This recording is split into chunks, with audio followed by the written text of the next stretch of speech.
নমস্কার বন্ধুরা, আমার চ্যানেলে আপনাদের স্বাগত।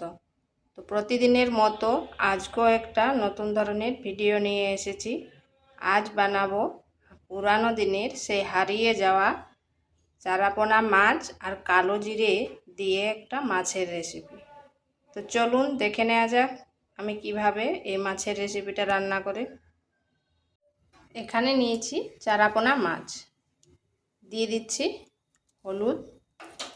লবণ আর হলুদ, ভালো করে মাখিয়ে নিচ্ছি।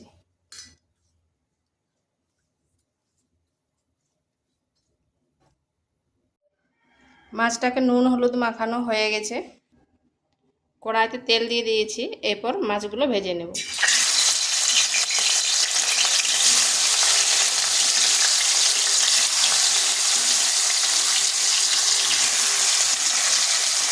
ওদিকে মাছগুলো ভাজা হচ্ছে আর এখানে একটা মশলা করে নেব। নিয়েছি কালো জিরে, 1 চামচ জিরা আর 1 চামচ সরষা, নিয়েছি 4 থেকে 5টা কাঁচা লঙ্কা। ঝালটা আপনারা নিজেদের আন্দাজ করে নেবেন। এরপর এটাকে পেস্ট করে নিচ্ছি।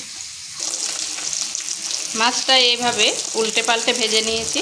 তো এটা ভাজা হয়ে গেছে, এরপর তুলে নিচ্ছি। এখানে গাঁঠি কচু ছুলে করে ভালো করে ধুয়ে নিয়েছি। ওই তেলের মধ্যে দিয়ে দিচ্ছি গাঁঠি কচুগুলো।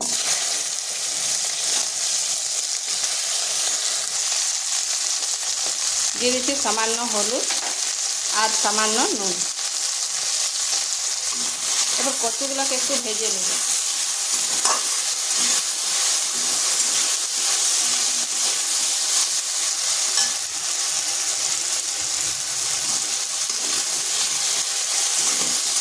যাতে তার লেলে ভাবটা চলে যায়।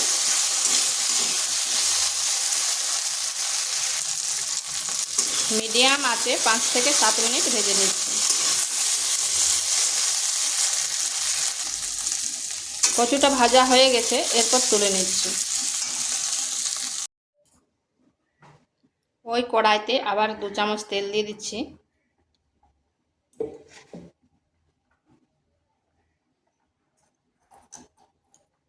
দিয়ে দিচ্ছি কালো জিরা আর একটা শুকনো লঙ্কা। দিয়ে দিচ্ছি যে পেস্ট করে রেখেছিলাম মশলা।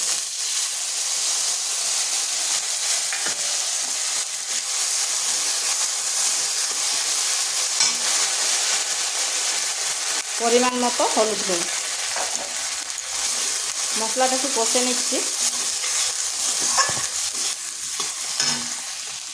সামান্য একটু জল দেব।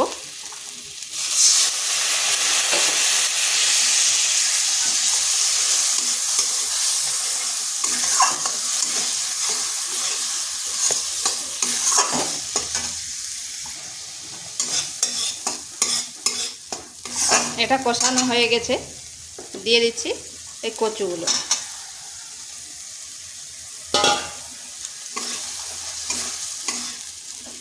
এই কচুগুলো মশলার সাথে বেশ কিছুক্ষণ কষে নিতে হবে।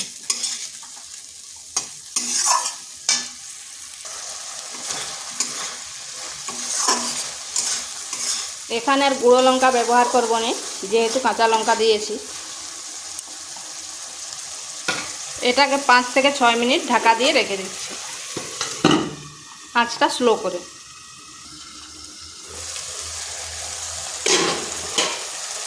মাঝখানে একবার ঢাকা খুলে নেড়ে দিয়েছিলাম।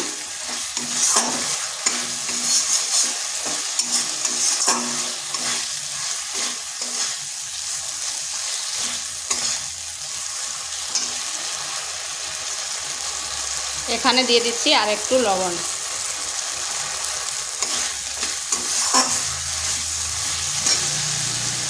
এরপর জল দিয়ে দেব।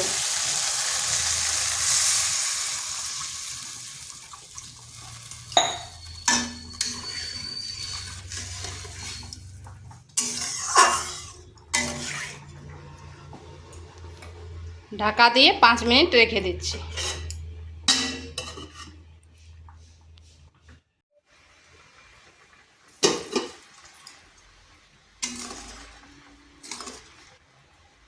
কচুগুলাও খুব সুন্দরভাবে সেদ্ধ হয়ে গেছে, যেহেতু ভাজার সময় অনেকটাই সেদ্ধ হয়ে গেছে।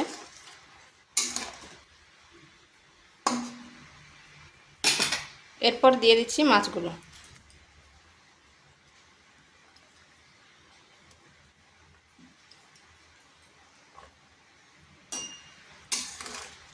মাছগুলো দিয়ে করে 2 মিনিট ফুটিয়ে নিচ্ছি।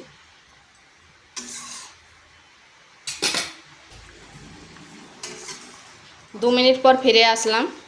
তো এইভাবে একবার বাড়িতে কালো জিরা দিয়ে মাছের ঝোল করে দেখতে পারেন, খেতে দারুণ লাগে। তো ভিডিওটা ভালো লাগলে লাইক, শেয়ার, কমেন্ট অবশ্যই করবেন। আর নিত্য নতুন রেসিপি পাওয়ার জন্য চ্যানেলটিকে সাবস্ক্রাইব করবেন।